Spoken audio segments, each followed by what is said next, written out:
অৱশেষত বিচাৰি পালে ৰাৱণৰ পুষ্পক ৰথ।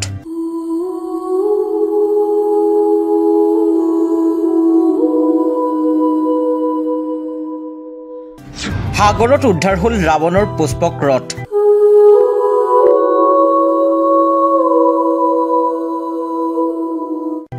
পিছে মনৰ বেগেৰে গতি কৰা এই ৰথ উদ্ধাৰ হ'ল কেনেকৈ?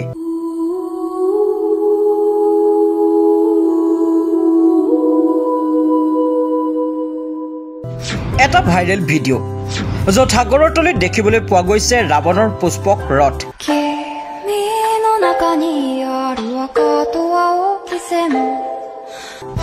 আপুনি প্ৰত্যক্ষ কৰা ভিডিঅ'টো আচলতে এআইৰ মাধ্যমত তৈয়াৰ কৰা এটা বিশেষ ভিডিঅ'।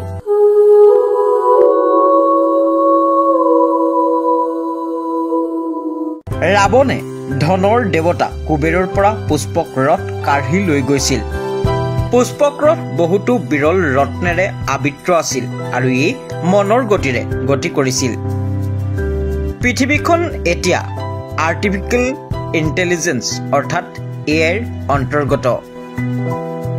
ছ'চিয়েল মিডিয়াত ভাইৰেল হৈ পৰিছে এটা ভিডিঅ' য'ত ডুবাৰুৱে ৰাৱণৰ পুষ্পক ৰথখন সাগৰৰ ভিতৰত হেৰাই যোৱা অৱস্থাত উদ্ধাৰ কৰা বুলি দাবী কৰা হৈছে।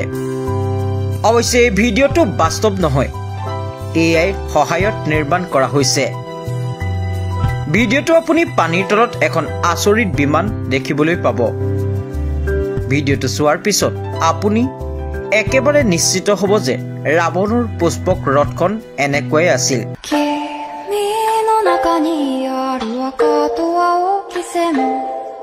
কিন্তু এইটো কেৱল এআইৰ কল্পনাৰ ওপৰত ভিত্তি কৰি কৰা হৈছে।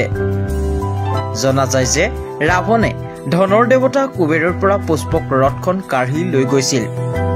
পুষ্পক বিমানত বহুতো বিৰল ৰত্ন আৰু বিভিন্ন ধৰণৰ ধুনীয়া ফুলেৰে ঢাকি থোৱা আছিল। ৰাৱণে এই পুষ্পক বিমানখন ব্যৱহাৰ কৰি মাতৃসীতাক অপহৰণ কৰিছিল। পুষ্পক ৰথ নিৰ্মাণৰ কৃতিত্ব ঋষি অংগিৰা আৰু ইয়াৰ সজ্জাৰ কৃতিত্ব ঈশ্বৰীয়া স্থাপত্যবিদ বিশ্বকৰ্মা। পুষ্পক ৰথে আগতে মনৰ বেগেৰে গতি কৰিছিল আৰু মালিকক আকাংক্ষিত ঠাইলৈ লৈ গৈছিল। কোৱা হয় যে পুষ্পক ৰথক নিজৰ ইচ্ছামতে সৰু বা ডাঙৰ কৰিব পৰা গৈছিল। পুষ্পক ৰথত বহুতো আপুৰুগীয়া ৰত্ন আৰু বিভিন্ন ধৰণৰ ধুনীয়া ফুলেৰে আবৃত আছিল। এই এআই ছবিবোৰৰ বাস্তৱৰ লগত কোনো সম্পৰ্ক নাই। সকলো দৃশ্য এআই কল্পনাৰ ওপৰত ভিত্তি কৰা ভাইৰেল ভিডিঅ'ৰ পৰা লোৱা হৈছে। News desk report, Assam first.